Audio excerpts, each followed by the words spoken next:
नमस्कार दोस्तों युद्ध होते होते यूँ तो काफ़ी दिन हो गए। पुतिन युद्ध रोकने का नाम नहीं ले रहे। यूँ तो मोदी ने पुतिन से काफ़ी बात करी थी, 2 बार पुतिन से काफ़ी बात करी है। और युद्ध कब तक रोकेगा, क्या है पूरा मामला, आइए जानते हैं इस वीडियो में। NATO is alarmed about Russia's military buildup. Russia has for weeks been massing troops and tanks along the Ukrainian border, raising concerns they could be preparing to attack Ukraine. Ukrainian troops are preparing to defend themselves if Russian troops cross the border. He invades Ukraine. There will be severe consequences. We have a strong, ironclad commitment to the sovereignty and territorial integrity of Ukraine. दोस्तों Putin तो रुकने का नाम नहीं ले रहे। युद्ध काफ़ी दिनों से चलता जा रहा है। बहुत ज़्यादा लोग घायल भी हुए हैं, बहुत ज़्यादा लोग मारे भी जा चुके हैं। यूँ तो यूक्रेन पे ज़्यादा गंभीर हमला हुआ है और रूस पे भी ज़्यादा कम हमला होता जा रहा है, क्योंकि रूस आपको पता है जैसे शक्तिशाली है। यूँ तो हमले ऐसे होते जा रहे हैं जैसे मानो कि परमाणु बम अब गिरने वाले हैं। जैसे कि हमको सब पता ही है कि रूस के पास कितने परमाणु बम है, कि अगर वो डाल देता है तो वो यूक्रेन को ख़त्म भी कर सकता है। यूँ तो वो ख़त्म नहीं करेगा, क्योंकि उसे पता है सारे देश एकत्रित हो जाएंगे और उस पर हमला कर देंगे। वो बात जानता है कि वो जानता है कि ये करना वो बहुत घातक होगा, इसलिए वो डराने के लिए सब कुछ कर रहा है कि मैंने न्यूक्लियर एक्टिव कर दिया। ऐसा कुछ नहीं है, कुछ एक्सपर्ट की माने तो ऐसा नहीं होना है, क्योंकि ये युद्ध ज़्यादा गंभीर तक चला जाएगा। क्योंकि आपने देखा होगा युद्ध कहाँ से स्टार्ट हुआ और कहाँ तक पहुँच गया। इतने हमले होते जा रहे हैं कि रूस में अब ज़्यादा से ज़्यादा आर्मी ख़त्म होती जा रही है, क्योंकि जैसे कि पता है कि युद्ध बहुत ज़्यादा लंबे समय तक चलता जा रहा है। जो वहाँ पर स्टूडेंट फंसे हुए थे, पाकिस्तान के ले लो या अफ़गानिस्तान के ले लो या अदर कंट्री के ले लो, वो भारत का झंडा दिखाकर ही निकल पा रहा है। क्योंकि मोदी ने बात करी थी कि जो भी हमारे व्यक्ति स्टूडेंट है वो जल्दी जल्दी बाहर निकला जाए, चाहे कैसे भी हो। और उसने भी हामी भरी थी कि हम जो भी झंडा दिखाएगा, जो भी इंडियन का व्यक्ति होगा, जो भी स्टूडेंट होगा, उसे हम आसानी से जाना देंगे। पर सच्चाई तो इसमें कहीं कुछ और ही दिखाई दे रही है कि कुछ जो रूसी हैं जो कुछ रोकने की कोशिश कर रहे हैं, उसमें कुछ मामला ये भी दिखाई दे रहा है कि यूक्रेन के जो सैनिक है, यूक्रेन के जो लोग हैं, इंडियन को उसके घर वापस जाने नहीं दे रहे। क्योंकि उनका कहना है कि जब इंडिया हमारी मदद नहीं करी तो हम भी इंडिया की मदद क्यों करें।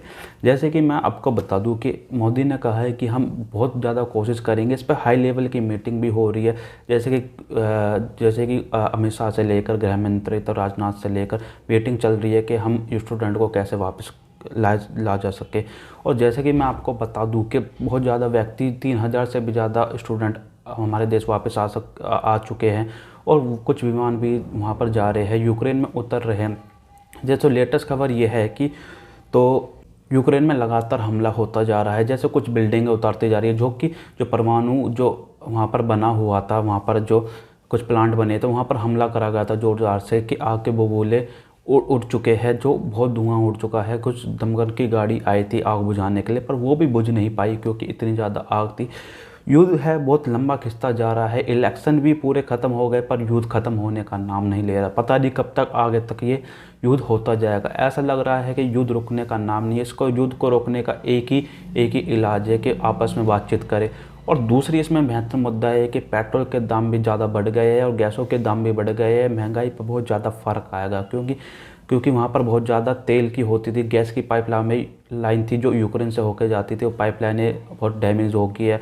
वहाँ का तेल है बहुत ज़्यादा नुकसान हो गया है। तो हमारे जो कंट्री में है, अदर जो कंट्री में है, वहाँ पर तेल की महंगाई ज़्यादा बढ़ती जाएगी। क्योंकि जैसे कि हमको पता है युद्ध लगातार बढ़ते जा रहा है, युद्ध रुकने का नाम नहीं और ज़्यादा तेज़ी से होता जा रहा है। एक थोड़ी इंटरेस्टिंग किस्सा ये है कि मोदी ने कहा था कुछ घंटों के लिए युद्ध रोक दिया जाए, तो पुतिन ने बात मान ली थी। 8 से 10 घंटे के लिए युद्ध रोका गया जब वहाँ पर स्टूडेंट हमारे देश में आ रहे थे। उसके बाद युद्ध इतनी तेज़ी से चला है कि मानो कि पूरे से बिल्डिंग उड़ा दी गई। पता नहीं युद्ध इतना लंबे समय क्यों टिक रहा है, क्यों लंबे समय तक इतना युद्ध होना नहीं चाहिए था। आप इसमें बातचीत करनी चाहिए थी। कई हद तक तो बातचीत भी हुई थी पुतिन में और यूक्रेन के प्रधानमंत्री में। दोस्तों जो पाकिस्तान के व्यक्ति जो झंडा तक नहीं उठाते थे इंडिया का, आज वो इंडिया के झंडे दिखा के अपने देश में वापस जा पा रहे हैं। जैसे अफ़गानिस्तान का ले लो, इराक का ले लो, पाकिस्तान का ले लो, जो भी स्टूडेंट थे उसका हिंदुस्तान का झंडा दिखा रहे हैं और अपने विदेश जा रहे हैं। ये कितनी अच्छी बात है और देश को मजबूत करने वाली बात है कि एक भारत का झंडा दिखा के तुम एक देश को पीछे छोड़ के और आगे बढ़ते जा रहे हो। क्योंकि देखना होगा कि ये युद्ध कब तक रुकता है और युद्ध इतने लंबे समय तक क्यों चल रहा है और क्यों ये चलना भी नहीं चाहिए। शांति युद्ध को रोकने का एक ही कारण, ना तो किसी मंत्री से रुकेगा, ना ही किसी प्रधानमंत्री से रुकेगा। ये युद्ध रुकेगा तो बातचीत से ही रुकेगा, वरना युद्ध रुक नहीं सकता। और युद्ध रुकने के बाद भी इकोनॉमी में बहुत ज़्यादा डैमेज हुई। इकोनॉमी की जो ग्रोथ थी बहुत ज़्यादा नीचे से जाती जा रही है, क्योंकि पता है युद्ध कहीं भी किसी भी देश में हो, चाहे छोटे देश में हो चाहे बड़े देश में हो, हानि तो उठानी पड़ती है हर दूसरे देश को। तो उसमें देखना होगा कि युद्ध कब तक रुकता है। क्या पुतिन झुकेंगे, क्या यूक्रेन के प्रधानमंत्री झुकेंगे, या फिर कोई भी नहीं झुकेगा, युद्ध में बहुत बड़ा आकार ले लेगा, परमाणु हमले या चालू हो जाएंगे। तो देखने वाली बात है। दोस्तों अगर वीडियो अच्छी लगी हो तो वीडियो को लाइक शेयर और सब्सक्राइब करना ना भूलें।